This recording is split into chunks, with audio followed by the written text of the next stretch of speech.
con là bố đi ui là đẹp thật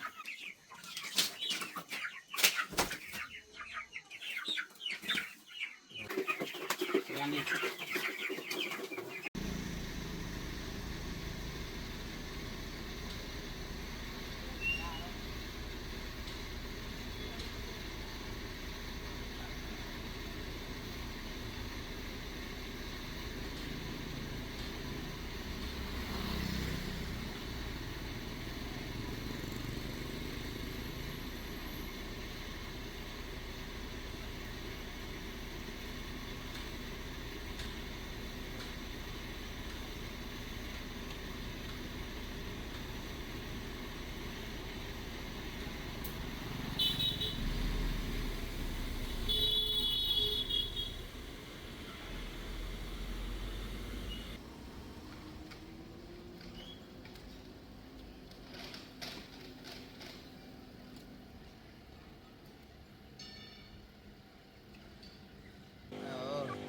Đi xe khách chắc là say xe sao ấy nhỉ. Thôi trở về nhà thôi nhé.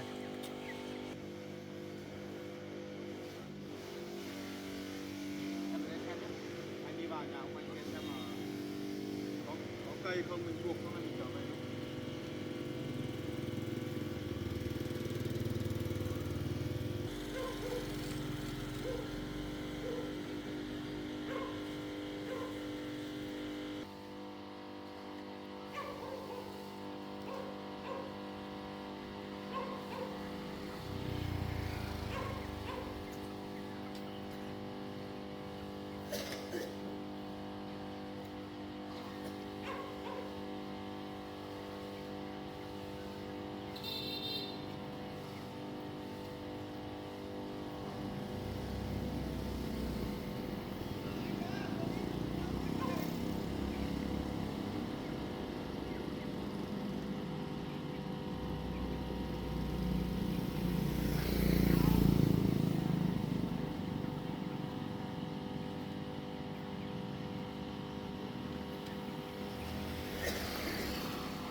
sao đâu mà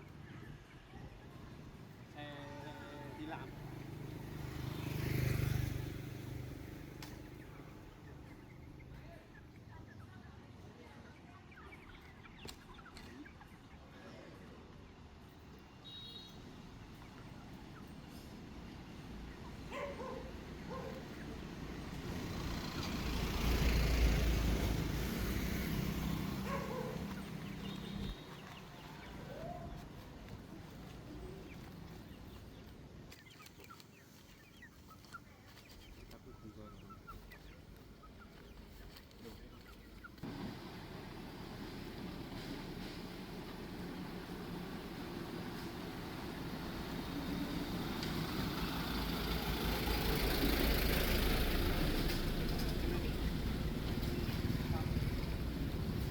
đi từ từ về thôi mà máy nhá.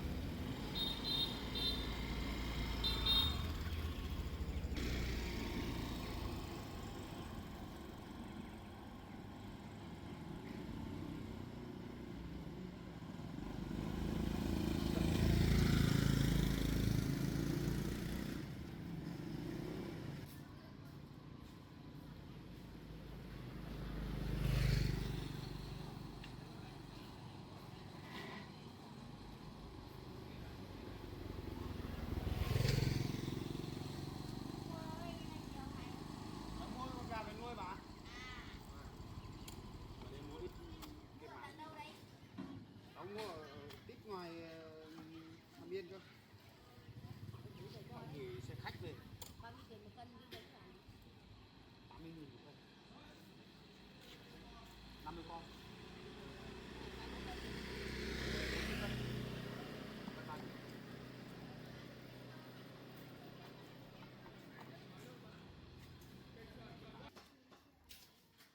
Cô ơi, cháu mua cái máng ăn cho gà, nên mấy cái cho 3 cái. Đấy mà cả cái bình đựng nước này.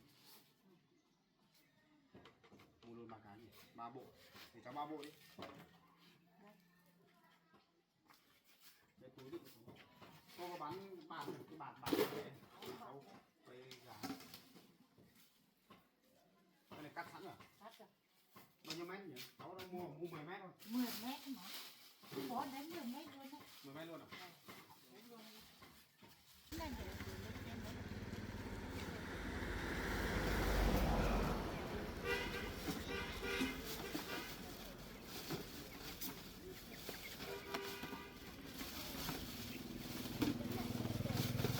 Hay là công cổng cảnh chết mà.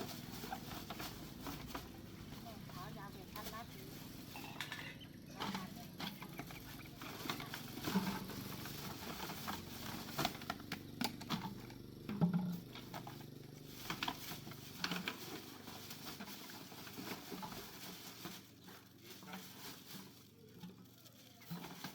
Cháu bao tiền nhỉ?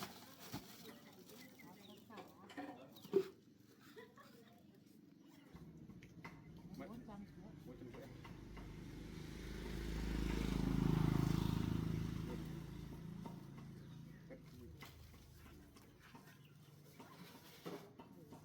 Cảm ơn cô nhé.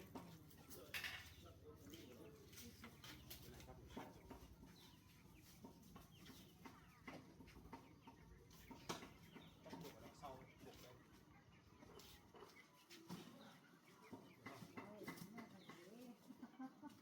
เอาvề nhé.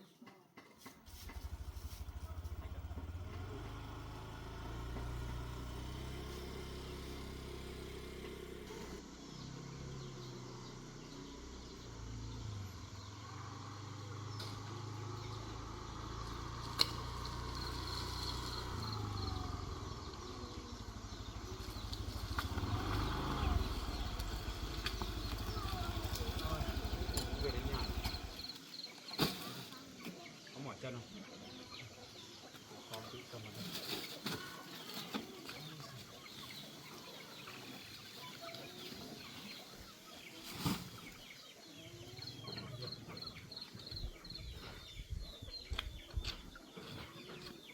Đường thì đường bê tông đi cũng dễ thôi nhỉ. Cái cẩn thế nào?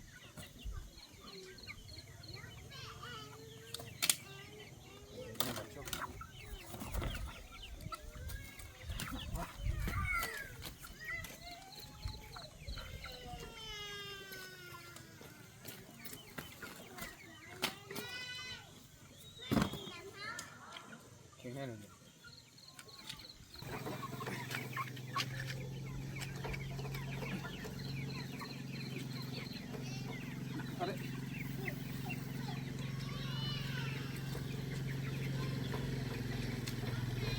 Tạm rồi đó.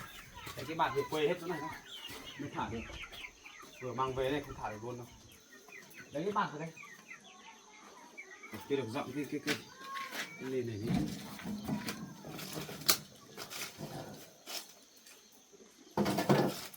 Đấy, mang về đây. Dọn mấy cái chỗ này đi.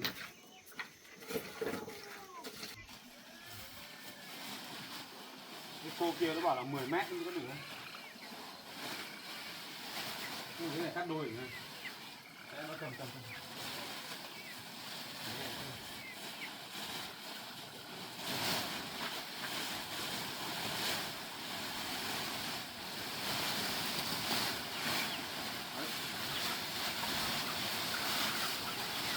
Gập đôi xong là mình xẻ được cắt đôi ra thôi.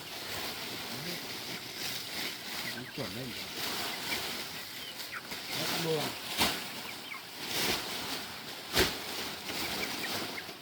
Làm đâu? Em được con dao.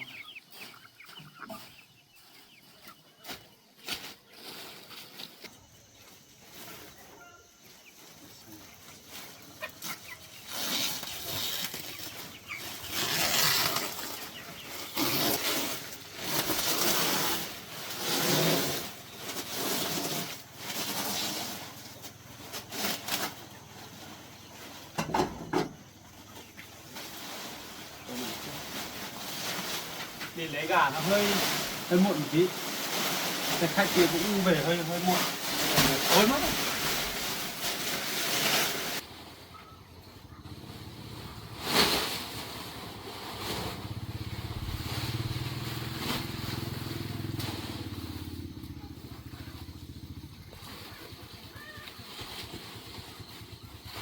Từ đấy cho đến cột không? Đã tăng rồi.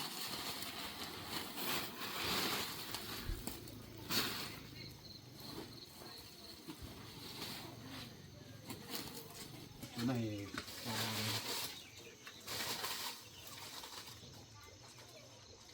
có cái đinh đây rồi. Em cầm nhé, cầm lên vậy. Bác còn được rẽ vào nhà đấy. Đinh ấy búa về đập. Thôi mình cứ căng tạm rồi, có gì mai mình sửa lại sao cho chắc.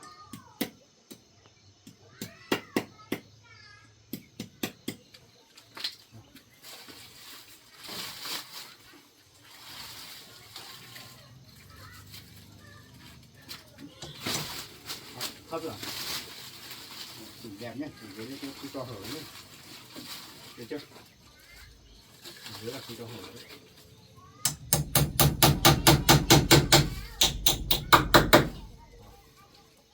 Bây giờ đi lấy gạch về em ơi. Lấy gạch về chèn ở dưới chân này.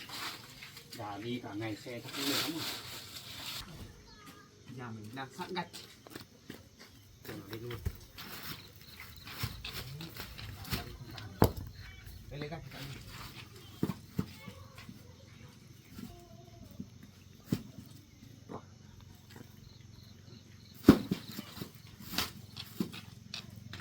Quá tuyệt vời, cái này là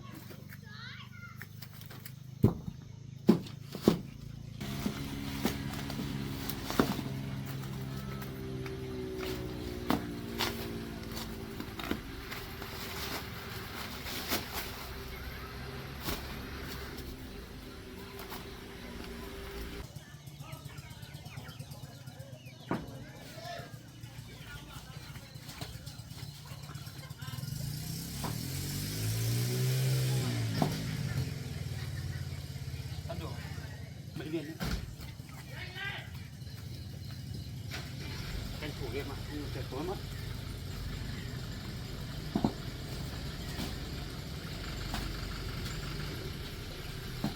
Một viên luôn.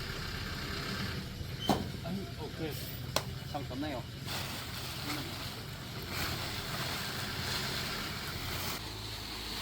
Ôi, zin thật nha. Ok em cứ con nối vào nhé. Zin luôn.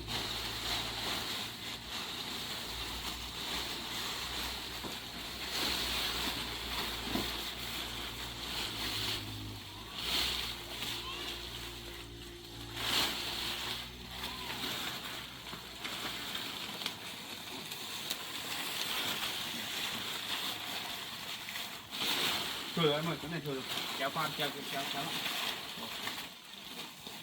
Cái đình này tốt quá nhỉ. Này, to cái rồi. Đánh nhá.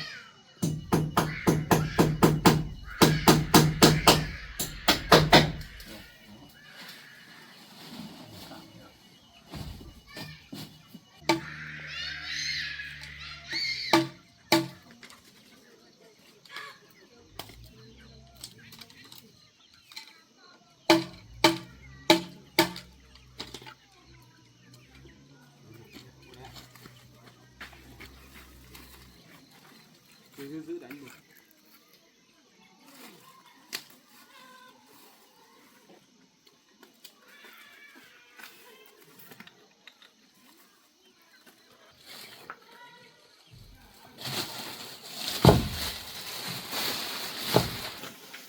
Đấy em cứ lấy gạch chen ở dưới chân đi. Ui thế này thì cái chuồng gà của mình thế này là quá ấm rồi.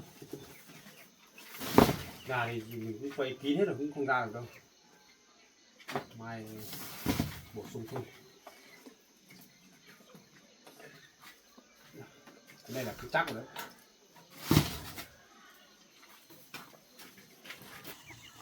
Đây em chèn những gạch nhé.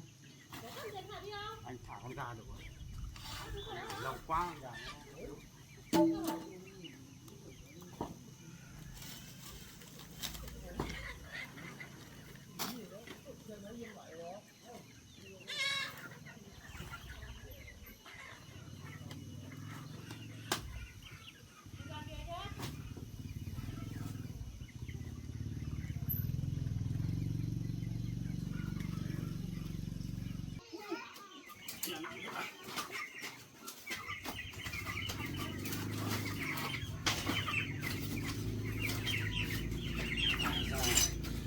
Rồi.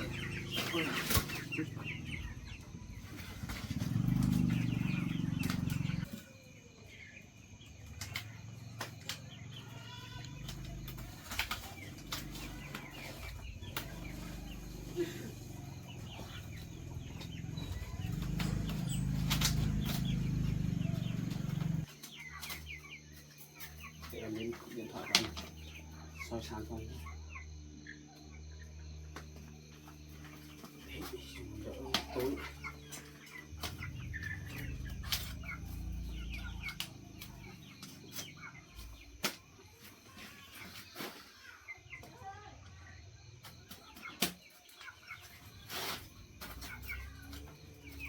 Vẫn còn ở dưới.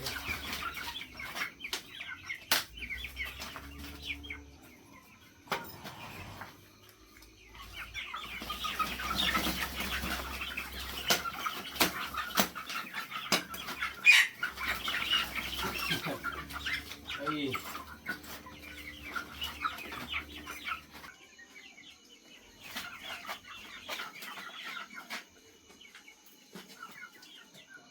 Cái chị kia cũng buộc chắc thế nhỉ.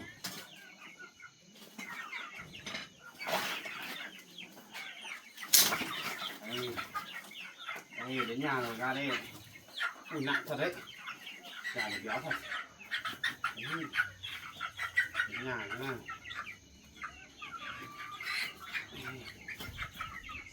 Mấy con này, 1, 2, 3, 4 này. Ui gà đẹp thật.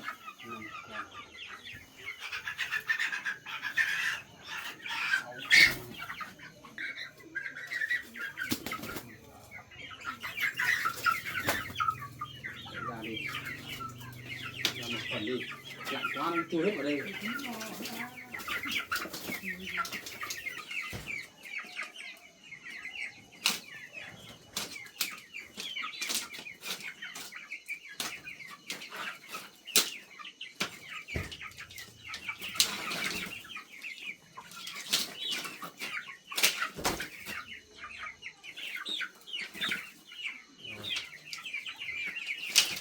Đây là lòng rồi. Sạch hết rồi.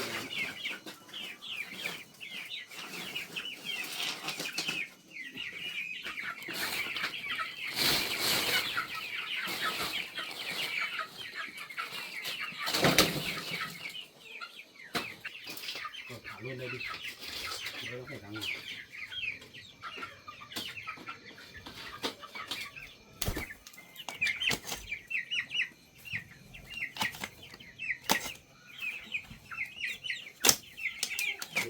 Ra đi. Nào đi ra đi. Từng chú một ra nào. Muốn gà đi chứ.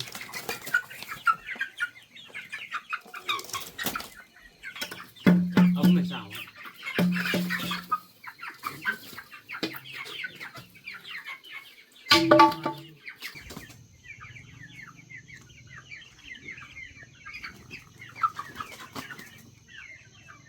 Bụi quá nhỉ.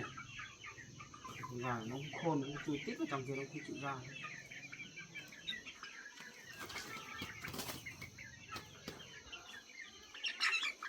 Mai thả ra khéo còn bay mà. Chui vào trong này làm gì. Đến nhà còn chưa ra. Nhìn đẹp phết nhỉ. Nhét cái lồng này nữa. Ôi trời, nằm gọn trong này à. Đây. Dậy đi.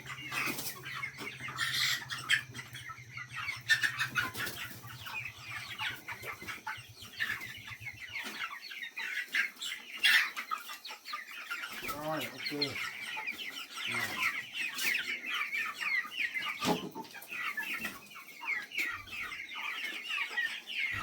Này thiết kế thêm mà gà lớn là chắc chỉ cần điện thắp sáng thôi nhỉ. Ở đây thì chưa có đường dây điện. Bây giờ cứ cho con gà nghỉ ngơi đó. Mai sáng sớm ra mình cũng có ăn. Cho ăn bây giờ thì sợ sốc ấy. Cứ cho nghỉ ngơi. Mai số kia mấy ba cháu giải vào rồi. Rồi tối không kịp làm. Cứ cho nó ở thế đó. Mình quay ký lên cũng sợ không lạnh gì đâu. Đóng cửa không đi về. Có gì mai mình cho ăn đến đây.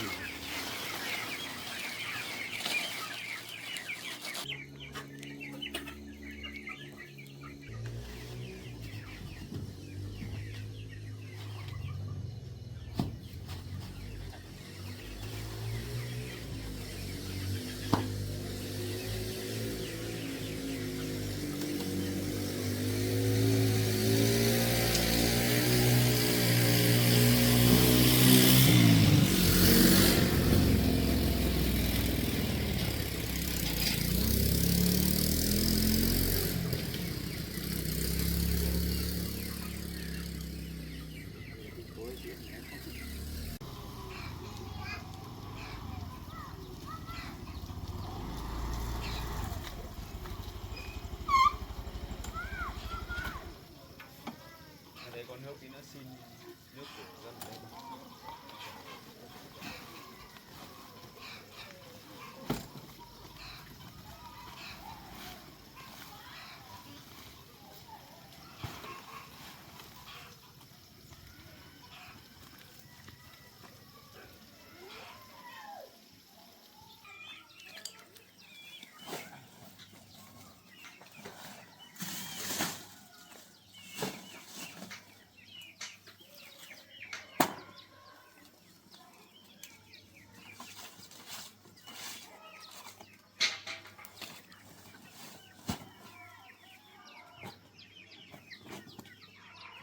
Em đi mở cửa đi cho gà nó sáng.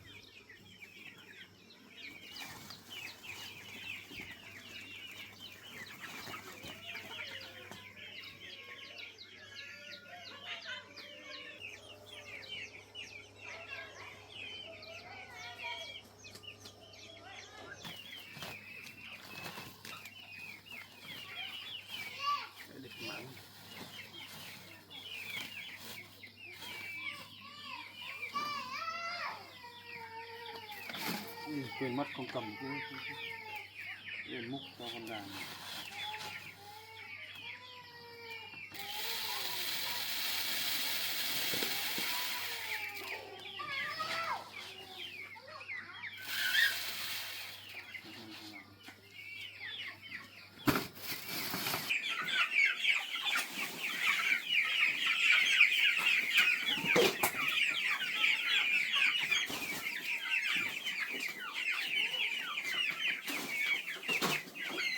Đi sức cháu về giải hết cháu đi. Đi ăn đi. Bữa đầu tiên ấy, bữa đầu tiên thì chưa quen chỗ này.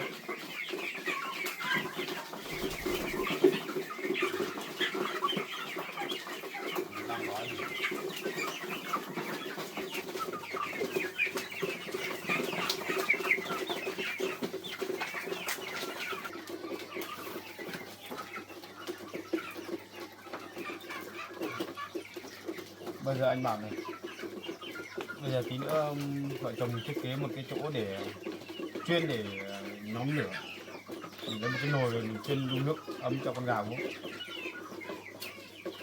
đun nước ấm thôi, mùa lạnh này cho uống nước lạnh thì sợ gà nó ốm. Mình lấy cháu về đó, lấy cháu về giải hết chỗ này xong rồi tí nữa trời nắng ấm ấy mình thả gà ra đây, con gà đi vận động tí.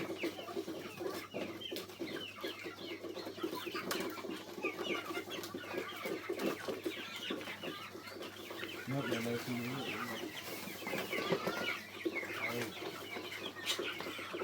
ăn là phải có nước uống.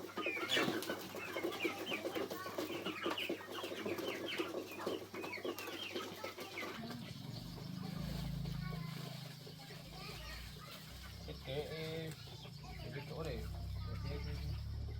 bảo đảm các để thế này. Muốn ăn cho ai hả? Ở đây. Kêu bà hả?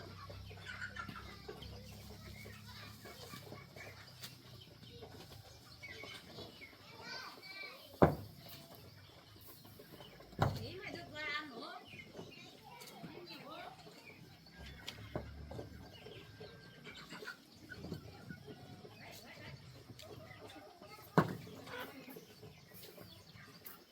Không bảo mày chúng mày cứ đây nghỉ cơ mà.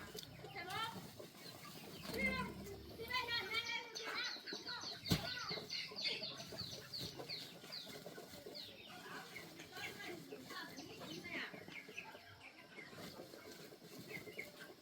Dây buộc.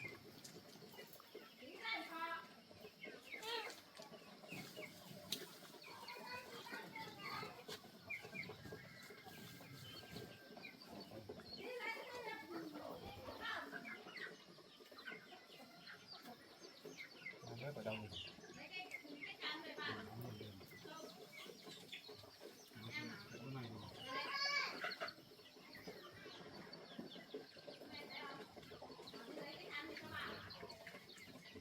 Cái bếp đun nước thì trên sau. Để đi lấy cháu lắm rồi. Cháu về giải cho gà đó.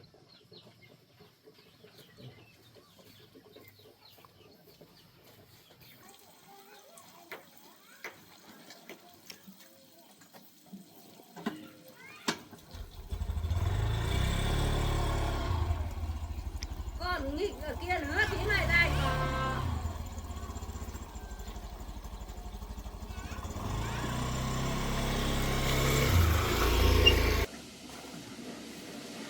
Mai mình được cháu lắm. Nên một bao hai bao đi. Lúc cháu.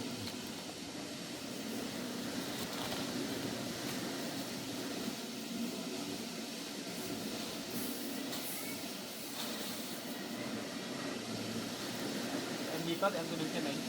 Nằm.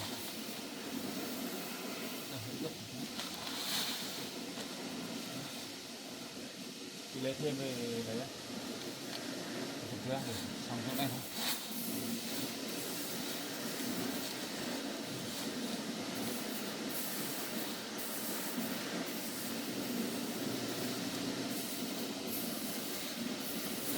Cháu đẹp thật.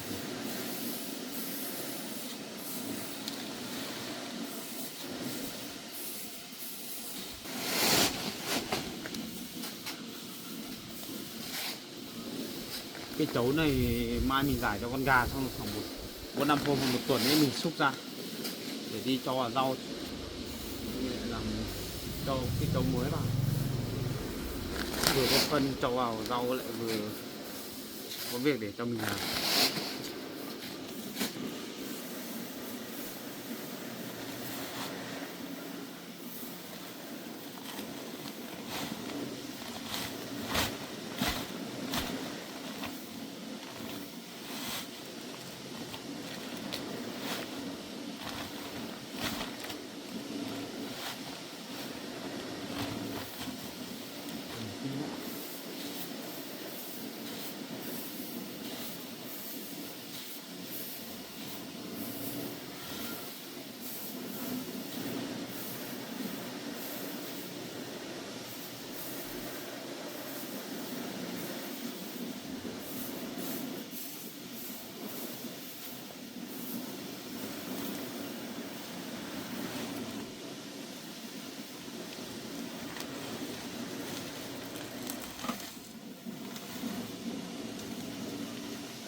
từ ngày mai đi ấy, em đi vào đây chăn gà, chăm sóc gà em phải đi ủng vào này, có ủng riêng biệt cho nó nhé, một cái đôi ủng này, một đôi găng tay nữa, mình để ở ngoài kia.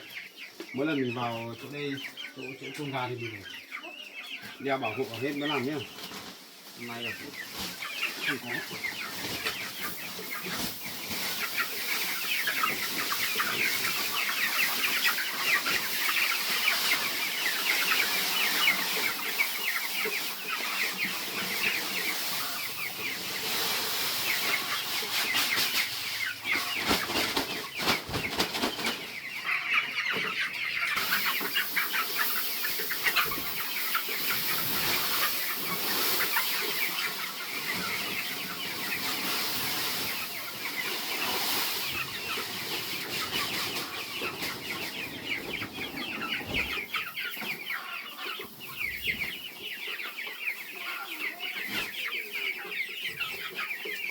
Em vào nhặt mấy cái mắng ăn thì ra, xong rồi mình giải hết chỗ.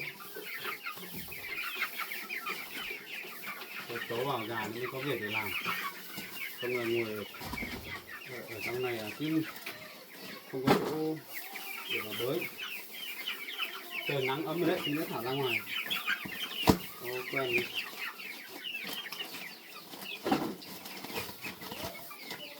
Chẳng biết là cái sinh này đi đâu đi cả đêm không thấy về nhỉ? Là đi theo bạn đi chơi đâu mà đi cả đêm, hôm nay không thấy về đâu. Hay là nó bỏ đi rồi nhỉ? Bỏ đi thì càng tốt, đỡ phải phiền với mình.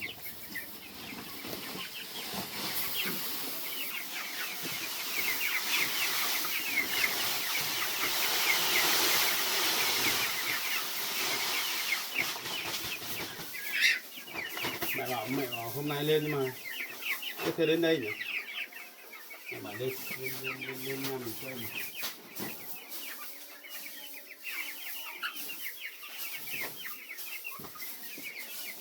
Cháu này vừa ấm lại vừa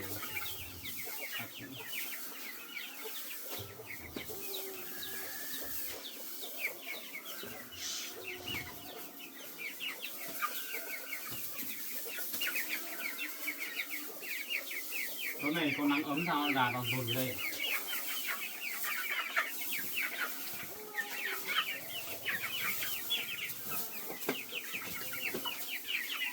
Gà này chắc mai em hay lên núi này em đi lấy chuối về, mình thái mỏng ra xong mình băm đi trộn với cái cám để cho ăn, nó đỡ phải tốn nhiều. Gà này nó cũng lớn rồi, không cần phải cho ăn nguyên cám đâu.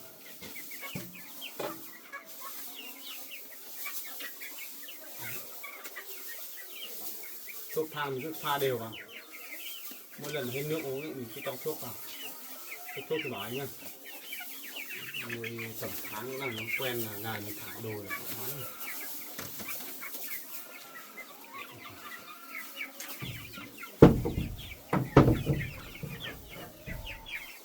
Rồi mà ra ngoài đi.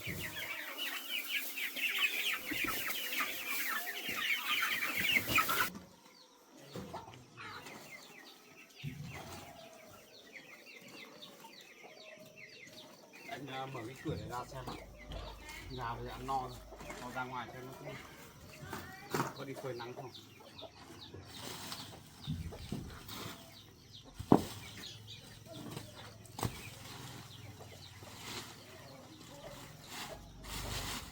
Trời nắng ấm rồi. Đi xem có rào. Đi vai đi rào chỗ này rồi.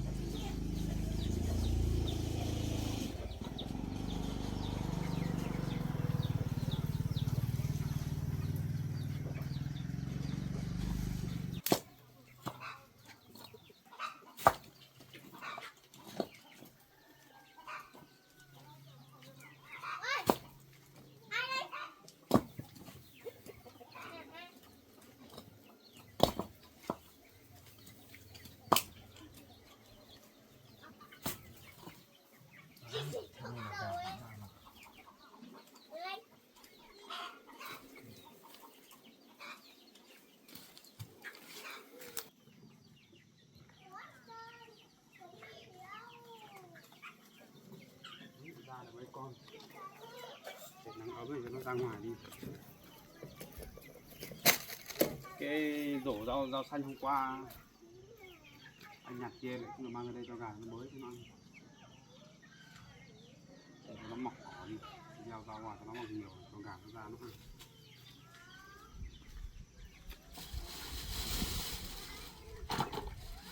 Đấy, hàng ngày thì em cứ mỗi một ngày em ra xem gà 2-3 lần là được.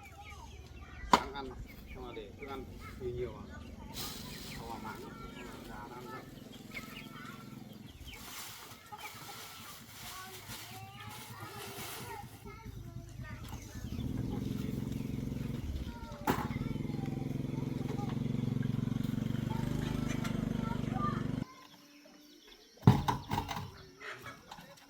Chè tạm cái này đã. Chè tạm đấy, mà anh thiết kế lại cái cửa là cái cửa sắt ở đây. Sắt cho an toàn.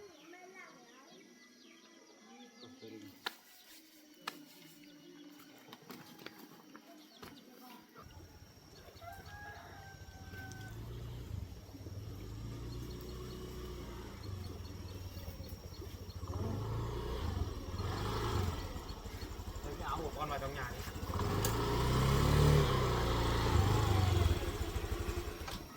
Em bé chưa dậy à bà ơi? Lấy cái dậy đâu. Ôi muộn thế.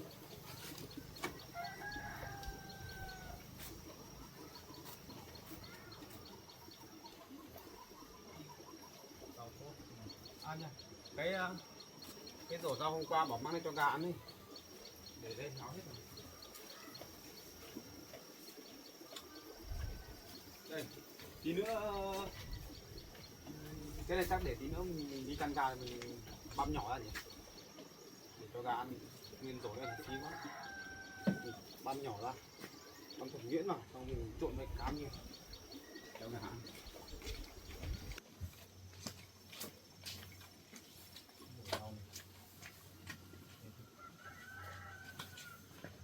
Bé ngủ muộn thật bạn nhỉ?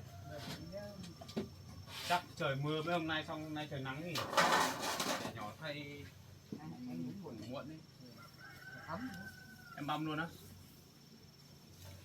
Cắt nhỏ đúng không? Mẹ cháu bảo lên đây chứ thế lên đây nhỉ? Bảo lên đây hay là bận làm gì rồi? Cắt mỏng vào không? Cắt mỏng. Cho cái mình băm cho nó mịn tí nữa. Và anh làm bên giữ. Cái thớt này mai em mang sang bên kia đấy đi để băm đồ cho gà ăn đi. Tí nữa anh đi ra ngoài anh mua thớt mới cho nhá. Không dùng cái thớt này nữa. Gà cũng phải ăn ở nó sạch sạch tí thì mới gà mới khỏe.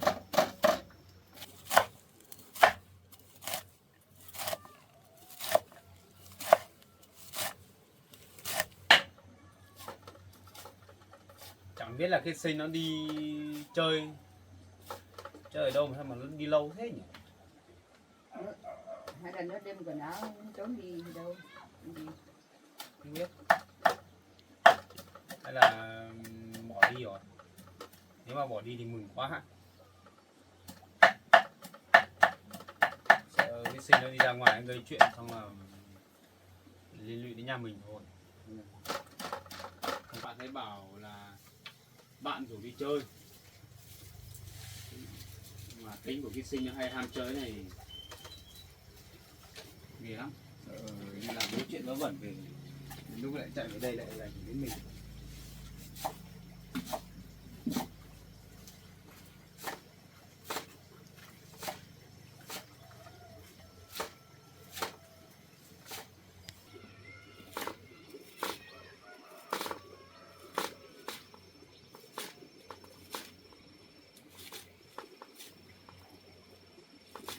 Rồi em ơi, băm một ít đấy để lấy đi để cho con Ngan ăn đấy.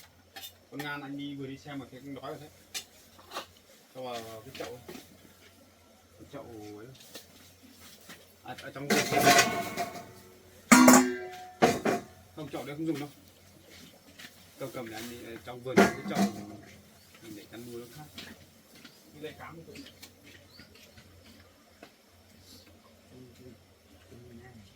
trâu này tốt mà.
Rau của mình hôm qua còn thấy đẹp lắm mà sao hôm nay lại trụi hết lá rồi? Gà vào à? Thế à? Sao lại mình rào kỹ thế mà sao con gà vào được? Ăn hỏng hết rau rồi.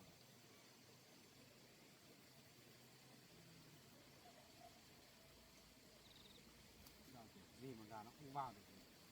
Hai lớp lưới rồi gà vẫn còn vào được.